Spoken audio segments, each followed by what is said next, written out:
Olá, eu sou a Bia Santana, coach de emagrecimento, psicóloga. Hoje eu estou com a doutora Lia Lima, endocrinologista. Hoje nós vamos falar de um assunto de extrema importância, que são os distúrbios mentais associados à obesidade.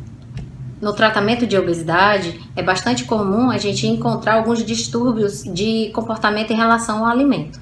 E é extremamente importante para a gente educar o nosso paciente a ter uma boa relação com o alimento. Então, se você identificar durante esse vídeo que pode ter alguma relação errada com o alimento, apresentando algum distúrbio de comportamento que a gente vai estar destrinchando aqui no vídeo, procura a gente, procura um profissional que entenda sobre o assunto e nós vamos começar falando, são 4 assuntos, nós vamos começar falando do transtorno de compulsão alimentar periódica. Então, o primeiro transtorno relacionado que nós vamos falar hoje é o BIND, transtorno de compulsão alimentar periódico. O que caracteriza o BIND? Uma ingestão de uma grande quantidade de comida num curto espaço de tempo. Então a pessoa come várias coisas, normalmente coisas bastante calóricas e tal, num curto espaço de tempo e depois se sente culpado. E na verdade a chave do binge é você saber que você está perdendo o controle diante da ingestão do alimento. Então tem essa noção, enquanto você está se alimentando, de perda de controle, seguido de mal-estar, de culpa, de sentir cheio, empastado, sem essa sensação de bem-estar.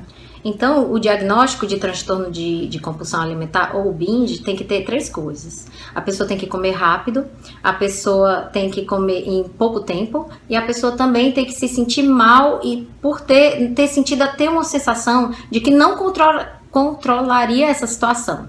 Então, o binge é isso, e isso pode acontecer em qualquer fase da vida, seja num período de estresse ou num período tranquilo, durante o dia, durante a noite, durante uma festa. Você não justifica, eu comi muito porque eu estava numa festa. Não, se você se descontrolou, a tal da jacada, jacar todo mundo pode, mas pode dar para jacar pequeno, em vez de jacar descontrolado. É o descontrolado que pode se tornar um transtorno de alimento, um transtorno de relação com o alimento. O próximo transtorno que nós vamos falar é a síndrome do comer noturno. Então, ela é caracterizada pela presença de insônia e uma alimentação noturna seguida de uma falta de apetite no dia seguinte. Então, normalmente, a pessoa ingere alta quantidade de alimento, alta quantidade calórica no período da noite. É comum que esses pacientes façam isso de forma voluntária. Então, ele sabe que está comendo errado, ele sabe que está comendo muito e durante o dia ele consegue controlar a dieta. É comum que eles controlam a dietinha direitinho, fazem exercício, mas quando é de noite, pelo fato deles estarem acordados, ansiosos, com insônia, com alguma doença de sono, mas eles buscam o alimento para compensar é um transtorno, para trazer um prazer para ele. Os alimentos são hipercalóricos e tem relatos que a pessoa consegue comer 1/4 de tudo que ele comeu durante o dia inteiro, ele come naquele período da noite. É importante porque esse transtorno é diferente do transtorno alimentar relacionado ao sono. Então, no transtorno alimentar relacionado ao sono, a pessoa, ela levanta da cama, ela come um monte de coisa, ela pode até processar alimentos, cozinhar, mas ela não tem a consciência de que ela está fazendo isso. É um tipo de sonambulismo. Então, no dia seguinte, se você perguntar para ela, mas você viu que você comeu um monte de coisa, olha lá a bagunça que você deixou na cozinha, ela não vai saber que fez isso. Então essa é uma diferença importante do comer noturno. Esse diagnóstico desse tipo de doença é muito mais difícil de fazer e mais difícil de tratar. É inclusive muito difícil a gente encontrar um caso desse, mas existem relatos sim, e é importante, se por acaso algum paciente identificar isso, procurar um profissional que seja especializado na área. O outro transtorno que nós vamos falar hoje é da bulimia nervosa, que pode estar acompanhada do comer compulsivo, e ela é caracterizada pelo quê? Por episódios de ingestão de comida, ingestão de uma grande quantidade de comida, seguidos de alguma atividade de purgação. Pode ser provocar o vômito, pode ser tomar laxante, pode ser também uma prática exagerada de exercícios físicos, guiada pela culpa por ter comido.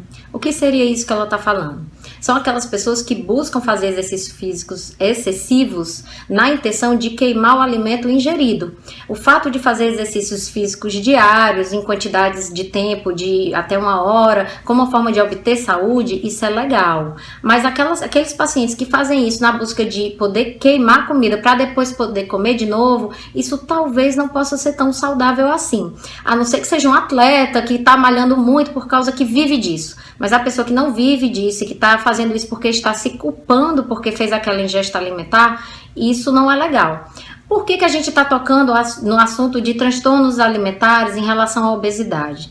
Porque é muito importante que a gente combata a obesidade, que a gente ganhe, fique no peso saudável, que a gente ganhe mudanças de exercício, de estilo de vida com o hábito de exercício físico, mas que a gente não ganhe uma paranoia. Então, se por acaso você identificar que está desenvolvendo alguma dessas, tudo existe tratamento. E é natural que alguns pacientes que estão na luta contra a obesidade acabem manifestando alguns desses sintomas. E isso não tem nada de vergonhoso.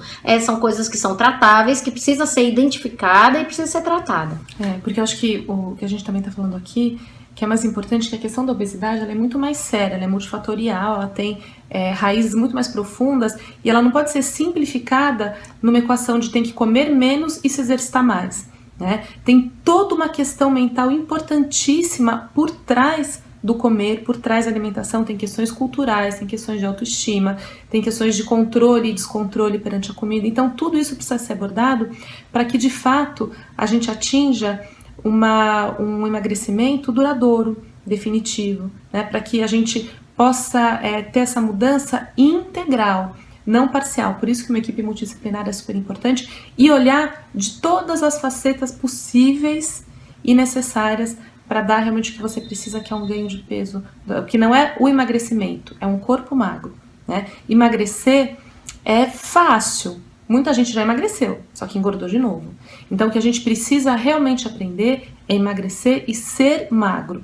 Ter uma mente magra que vai te levar a comportamentos de magro e a construção de hábitos verdadeiramente saudáveis. Então era isso que a gente tinha para falar hoje. Espero ter contribuído na vida de vocês e se puder compartilhar para alguém que precise, que a gente possa contribuir, compartilha. Comenta suas dúvidas, se você tem algo para dizer pra gente, algum tema, algum assunto que você queira que a gente converse. E é isso, qualquer coisa a gente está aqui no Práticos para atender de forma multidisciplinar vocês. Um beijo e até a próxima.